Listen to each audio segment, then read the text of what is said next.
Bom, pessoal, vamos aqui para a nossa última aula, aula 10, né? O populismo como estratégia discursiva, potencialidades e distorções em ambiente digital.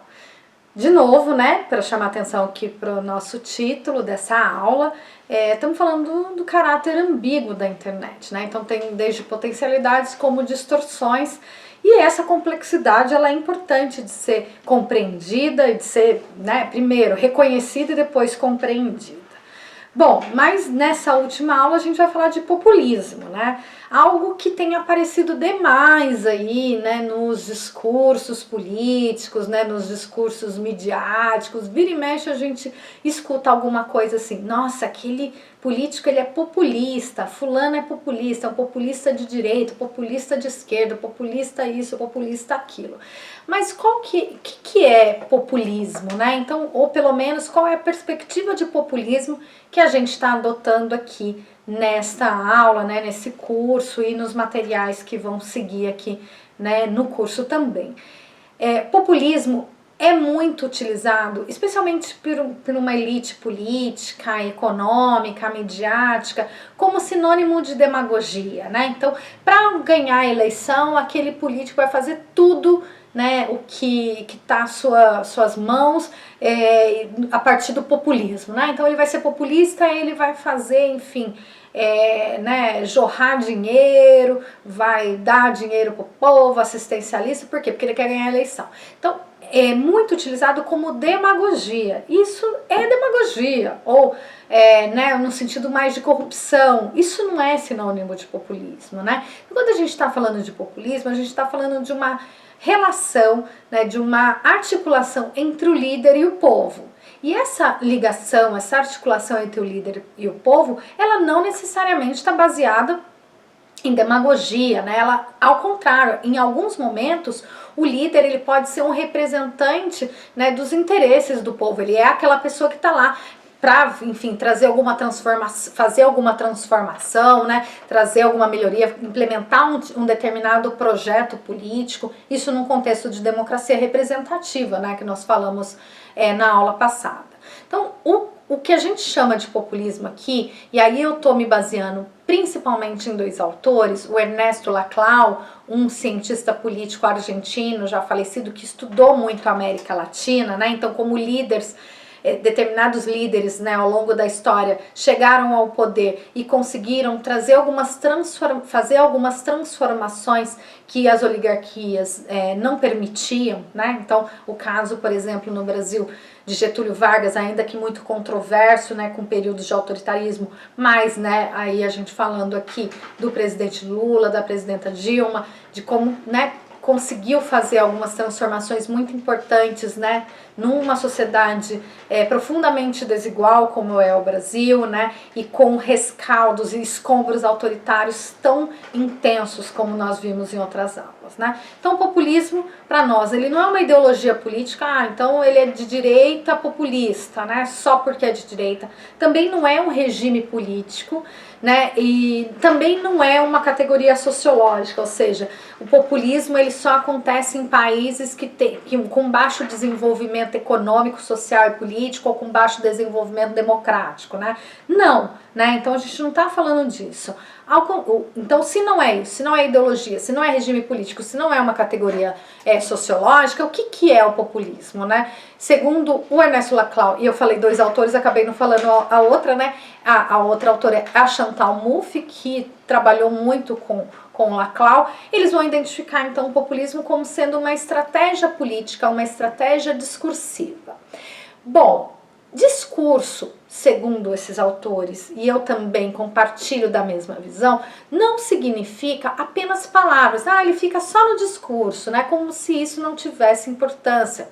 Quando a gente fala de discurso, a gente está falando de ação, né? Então, as nossas palavras, elas são ação também, né? Então, quando eu digo que vou fazer alguma coisa e faço aquela coisa, né? O discurso, ele é corpóreo também, né? Ele não é só a palavra, ele é imagem, ele é corpo. Então, tudo isso é discurso, portanto, o discurso não é menos importante. Quando a gente observa, quando a gente tem esse olhar de populismo, né, esse olhar, né, de populismo como estratégia discursiva, estratégia política discursiva, no ambiente digital, isso cabe muito bem. Por quê? Porque, de fato, né, as redes sociais, elas elas motivam isso, né? Elas permitem que essa ocorrência aconteça de forma mais fluida, né? Então, discursos, imagens, isso é muito próprio de redes sociais, né? E como é que se faz, então, né, a criação desse populismo, o estabelecimento desse populismo, né? Nessa relação líder-povo? A primeira questão, né? Eu acho que tem duas questões importantes que eu vou trazer aqui. É um conteúdo denso, então vale a pena depois, quem tiver mais interesse, se aprofundar em leituras, né, sobre populismo. Mas uma das questões é a identificação de qual será o outro, né? O estabelecimento de uma fronteira política. Então, líder e povo. Quem que é povo, quem não é povo? Né? Então essa é a primeira questão, né? Em alguns momentos políticos, o povo é identificado como classe trabalhadora. Em outros momentos políticos, o povo é identificado, né, como o precariado, né, que é, né, uma classe trabalhadora hoje que é muito precarizada. Ou o povo, né, se cria uma relação de povo sendo aqueles patriotas que têm um tipo de moralidade pública, né, como aconteceu de forma muito intensa em 2018, mas um pouco antes também, né? Então, há um estabelecimento de uma fronteira. Então, eu sou isso, eu não sou aquilo. Quando a gente fala de construção de identidades políticas, é sobre isso que nós estamos falando, né? A partir do momento em que eu começo a criar uma identidade do grupo, do partido, eu digo o que eu sou e a oposição que eu não sou ele, eu não sou o outro, então eu sou isso, né? Então, né, essa é, né, a construção do populismo, né, em uma relação articulatória de identidades, né? Então se articula muitas identidades, se junta, né, ou cria ou se constrói aquele populismo que é sempre o quê? Contingencial, ou seja, não existe para sempre, eternamente, é sempre, né, dependendo do contexto que se vive, né, da relação articulatória que se estabelece, né? Bom, para que essa relação articulatória de identidades de fato aconteça, demandas muito heterogêneas, elas acabam se juntando em nome de uma bandeira ou de uma cadeia de equivalências, né, que é o termo que esses autores utilizam. Então, assim, nós somos muito diferentes, mas nós nos unimos em torno de um objetivo comum. E que objetivo comum pode ser esse? Por exemplo, o combate à fome e à miséria, como foi, né, na primeira eleição do presidente Lula, né? Então, pessoas diferentes com, né, perspectivas diferentes se juntam em torno daquilo. Ou jornadas de junho, por exemplo, pessoas muito diferentes se juntaram para, né, ser contra o aumento da tarifa. Ou posteriormente, grupos diferentes se juntaram para retirada de forma ilegítima da presidenta Dilma Rousseff, né, da presidência da República. Então vejam, né, você tem essa articulação. Então depende do quê? Das forças, né, que são estabelecidas naquele momento, né, na correlação de forças daquele momento, né. Lembrando, é sempre contingencial e é sempre disputado, é uma disputa por hegemonia, por preponderância, né, naquele contexto. Bom, esses autores, eles têm, né, quando se fala de populismo, dessa relação líder e povo, é muito importante a gente olhar, né, isso dentro de um contexto democrático, né? Então, o que é democracia, né? A gente já falou várias vezes disso, distribuição de poder, organização social de forma ampla, né? Claro, o voto, aí tem os mecanismos próprios da democracia. E aí, a Chantal Mouffe, a partir dessa perspectiva do populismo, ou seja, né, de que há o estabelecimento dessas fronteiras, né, essa relação articulatória entre identidades, ela vai falar de dois tipos de democracia, sendo que uma ela pode desaguar, sim, né, numa situação autoritária.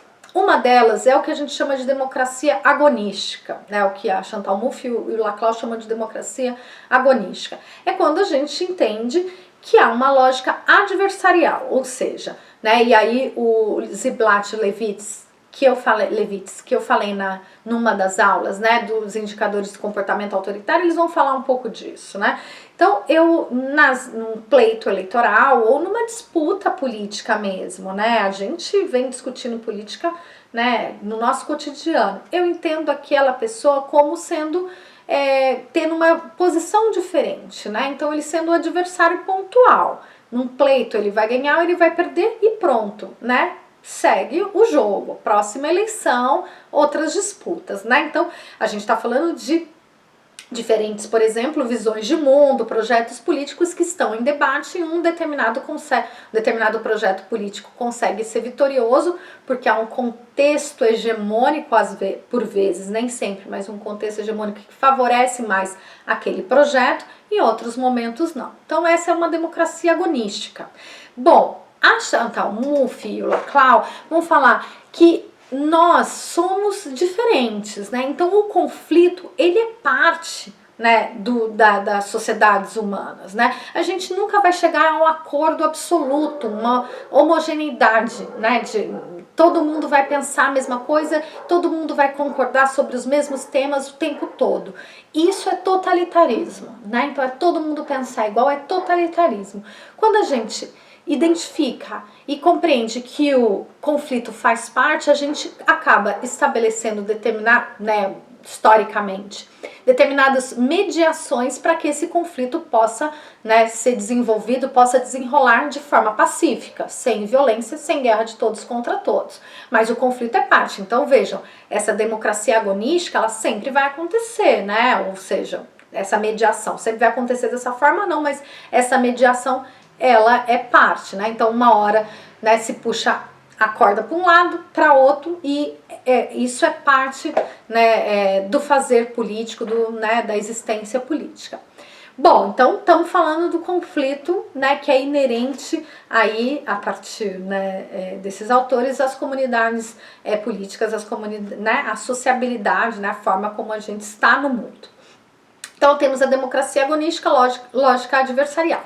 E a democracia antagonística é a lógica do inimigo, né? Então é aquela lógica de guerra, né? Então eu identifico o inimigo e esse inimigo tem que ser eliminado. Então antagonismo é isso, né? Então é eliminação do conflito, não é identificação do conflito como sendo parte da política, mas como eu não concordo com ele, eu elimino aquele para quê? Para que, né, a minha vontade, os meus valores, o meu projeto político, ele prevaleça acima de tudo e acima de todos, né? Então, são questões que a gente está vivenciando e que na internet isso é extremamente potencializado, né? Então, esse entrincheiramento, essa lógica do inimigo, ela ganha muita repercussão por conta do quê? Já falei em outras aulas, economia da atenção, a forma como os algoritmos são criados e, né, como um modelo de negócios, monetização nas redes. Então tem,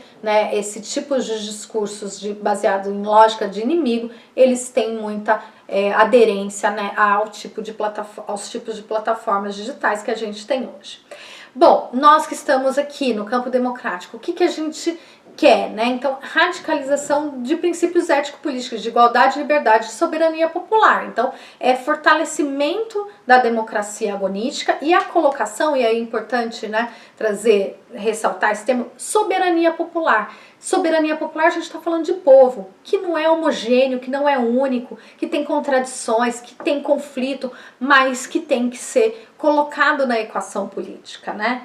A gente não tem democracia sem povo, né? Isso não é democracia, isso é tecnicismo, eu não sou político, eu sou gestor, né? Que muito tempo aí se vigorou em campanhas eleitorais e em discursos políticos.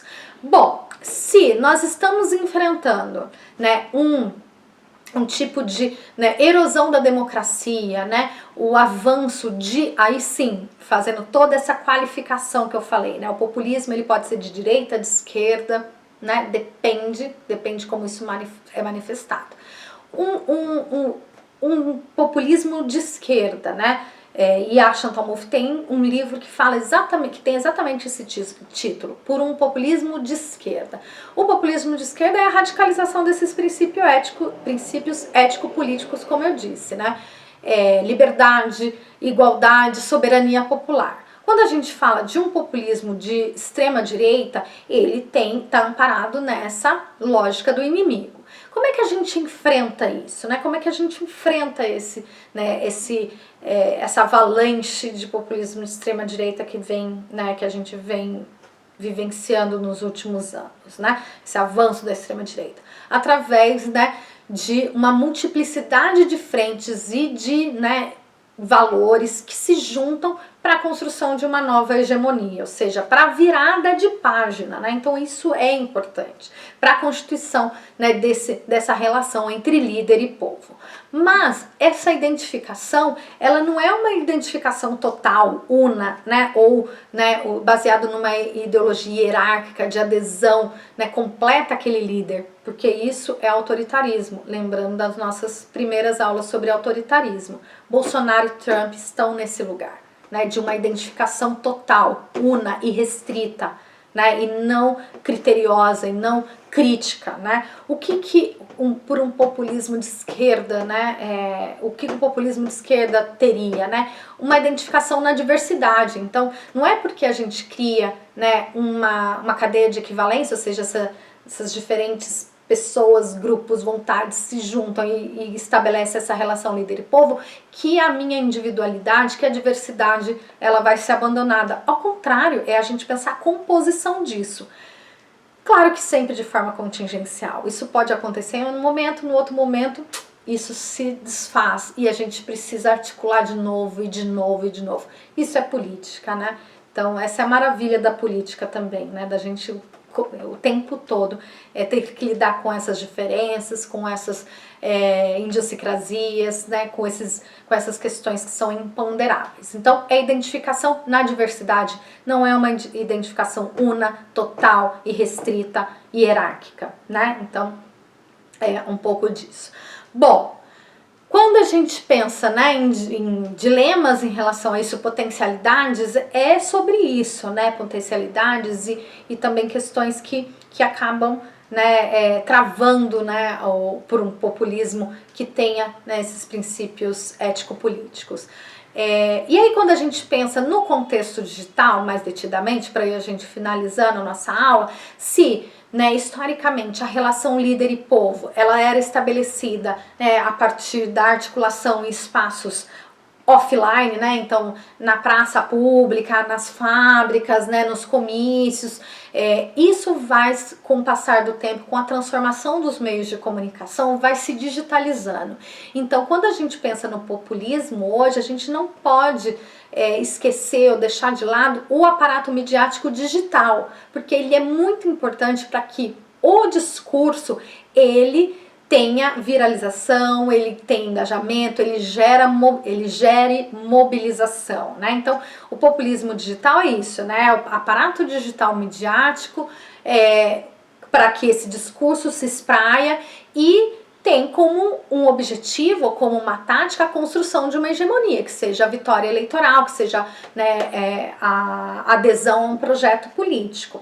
Isso foi feito pelo Bolsonaro em 2018, ele fez a utilização desse aparato midiático, ele fez espraiar, viralizar os seus conteúdos, né, seu discurso para mobilizar e engajar, e para construir uma determinada hegemonia, qual seja, né, a identificação, né, da esquerda como inimigo público, do PT como inimigo público, por uma moralização pública baseada em determinados valores, né, religiosos, excluindo outros, né? Então, né, por uma securitização da vida, nós já falamos um pouco disso, relativização, né, da negatividade de 1964, do golpe militar de 1964. Então, mas ele utilizou isso, mas a gente pode utilizar de outra maneira, a gente pode utilizar a partir, né, de fundamentos democráticos, né? Então, a importância da gente compreender essa ambiguidade para a gente fazer uso, né, disso, né, para a gente fazer uso democrático disso. Bom, então nós aqui chegamos, né, na nossa 10ª aula. Eu espero que os conteúdos que eu apresentei aqui tenham sido interessantes e bacanas, né, para vocês, que isso realmente traga, né, reflexões críticas sobre a nossa história, mas também sobre o momento que nós estamos vivendo, também de pensar futuros possíveis, né, porque isso é muito importante quando a gente pensa em utopia, sobre futuros possíveis. Então eu fico por aqui, né, eu espero que o curso Democracia, Autoritarismo, Engajamento em Contexto de Política Digital seja muito bem recebido aí por vocês. Fico à disposição e até uma próxima.